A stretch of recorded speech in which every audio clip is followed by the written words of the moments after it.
Anthony bet, keeps betting on the turn of a king spade, and takes the pot on the turn.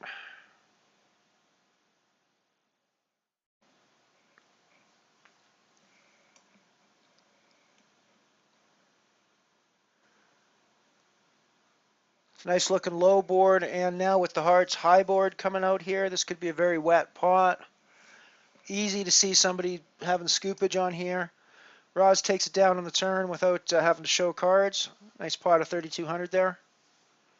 Then folds and gives Anthony Larry Walker.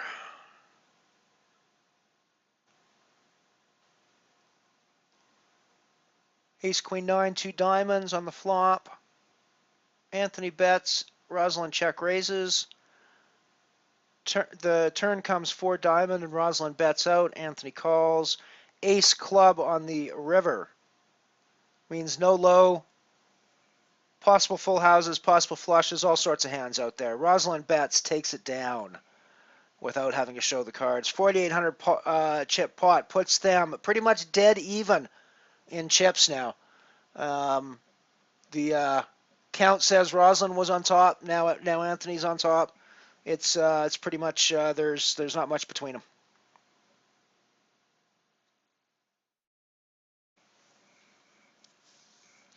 Could go either way here, folks.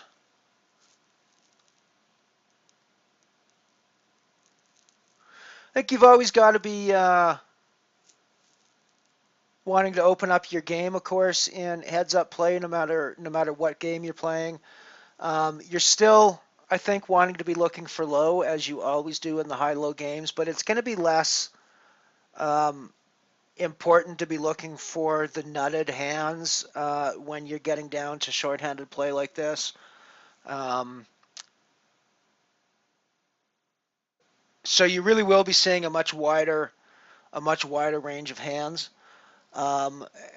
You're probably going to start looking more closely at the the big Omaha high hands like a king, queen, jack, or something like that, just because there's less chance of there being a qualifying low hand out there with only 2 people in the pot. So you're more likely to look at those hands that have less low value. You're probably less likely to be going crazy with your high value low hands, because of course a high value low hand pre-flop isn't a high value hand at all. It's not a high value hand until you actually flop a low hand with it. Or until the board shows that you have a low hand, you actually have no value with your ace deuce, really. So the strategy does switch a bit as you get into shorter handed play, and I think you should probably start to look more at your stronger high hands, because they're made, so to speak, whereas you never have a made low until you get some cards out on the board in this game. Well, in any of the games, you don't have a made low until you get some cards out on the board. So I think that's probably the way that you need to approach it, and you definitely need to be opening up your game and playing a wider range of hands than you would at a 9-handed or even a 6-handed table.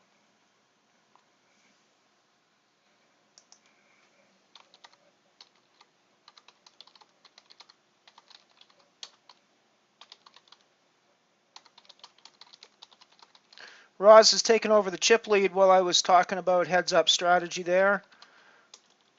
Should have really been paying attention, but she's up at 13,589 now, with Anthony down at 59.11. Now 63.11 to 23.3 to to 12,789.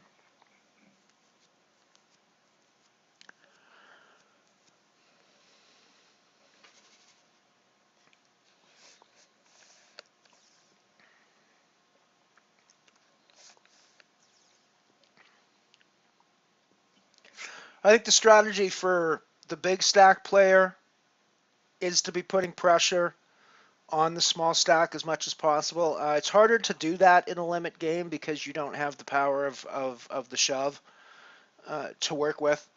But I still think it makes sense for the big stacks to be betting into the smaller stack as much as they possibly can. I'm not sure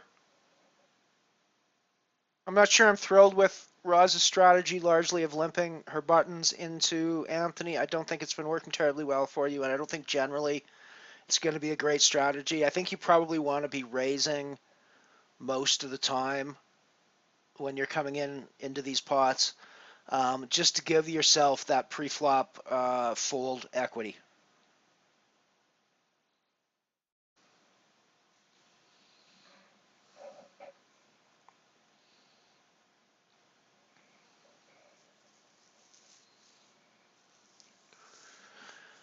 Anthony's clawing his way back up to close to even again.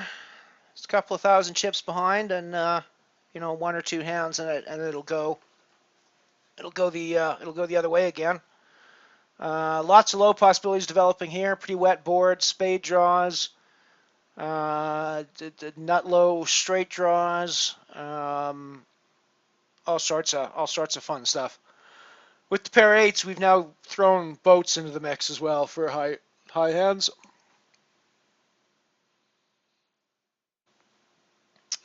We don't see what anyone was playing there because Anthony bets the river and takes it down without showing cards. Roz has limped the button again. Anthony's checked through to a flop of a Jack, Queen, King, 2 hearts. Anthony let out. Roz raised. Anthony raised again for third bet. Roz called it 3 bets. 9 diamond. Anthony bet. Roz raised. Anthony raised. Roz capped it at 3,200. Anthony called. 7 heart. So the heart draw came through. And they're splitting with Broadway. They both hit Broadway.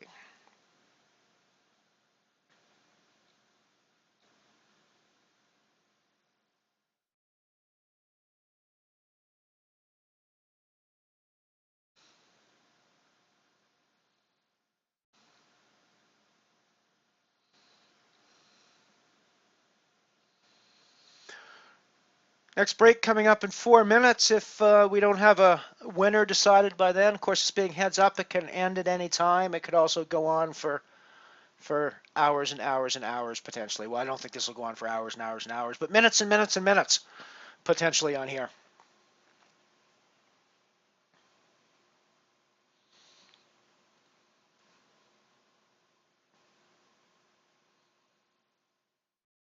Anthony's jumped back into the chip lead again now up at the top. We've been trading back and forth, which is pretty common in these heads-up scenarios, I think, especially in the limit game where it's going to be harder to get your entire stack in without capping, 3 or 4 betting rounds kind of thing.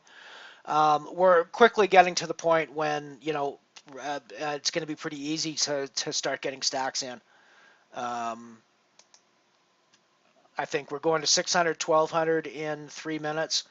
So yeah, it's not going to be, we're going to be getting stacks in pretty quickly. Even at 400, 800, I think Roz can still get her stack in before the river. Yeah, easily, because one betting round at 3,200 caps her out almost.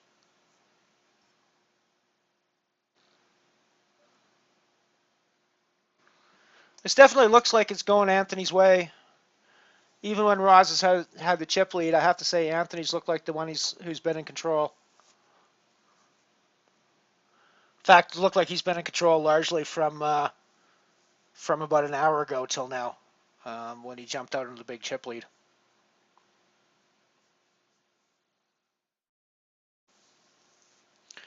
And he's now grinding her down using the big stack bully strategy, which is always a good strategy. There's only one place in the world that you should ever want to be a bully, and that's on a poker table. If you can be a bully on a poker table, good for you.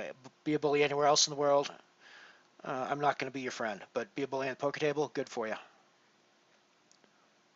Roz is all in on this hand. We could have a winner, folks. And it's a split pot. So Roz is still in with 1,989 chips left over.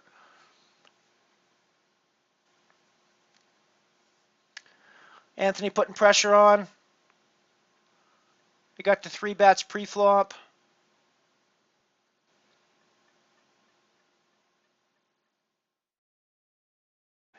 Anthony reluctantly called. And Roz scoops the pot to go up to almost 4,000 chips.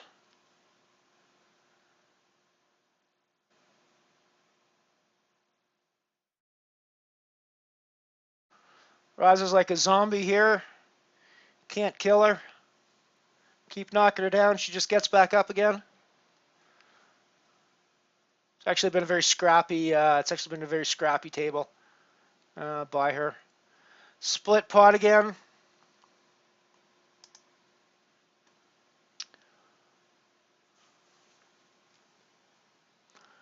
Anthony continuing to put the pressure on from the button. Roz checks. Anthony bets into her. She calls. There's 2 clubs on board with 2 cards to a low. Anthony bets and takes it down on the turn. Roz raises the button. Anthony calls. All heart flop. Jack ace 6. Roz bets. Anthony folds. Roz takes the pot.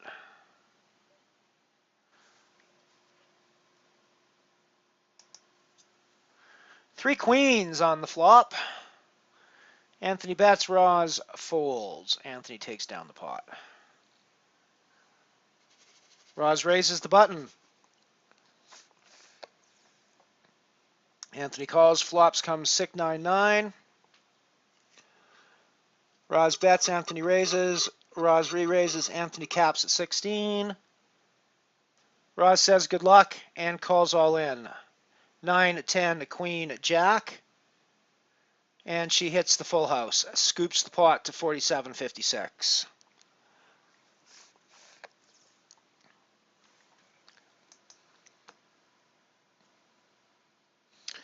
She's like one of those, like that old commercial from the 70s. The wheels wobble, but they won't fall down. She's one of those, won't fall down. She wobbles.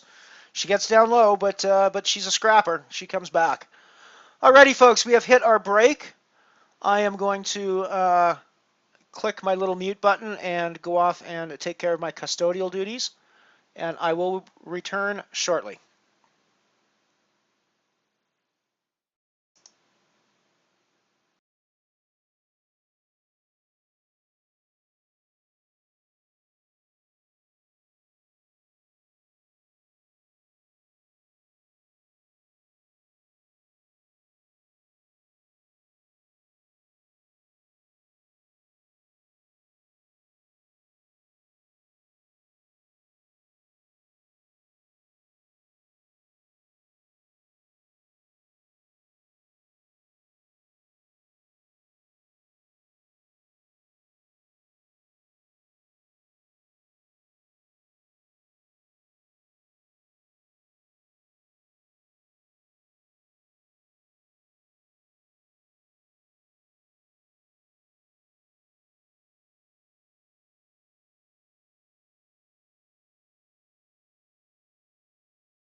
Alrighty, I'm back again, just as the break is done. Knuckle up. That's actually a great idea. And we're done. That was that was Anthony winning in one hand and Rosalind taking second. That was a good game, guys. Wait 5 minutes, come back one hand, and it's over.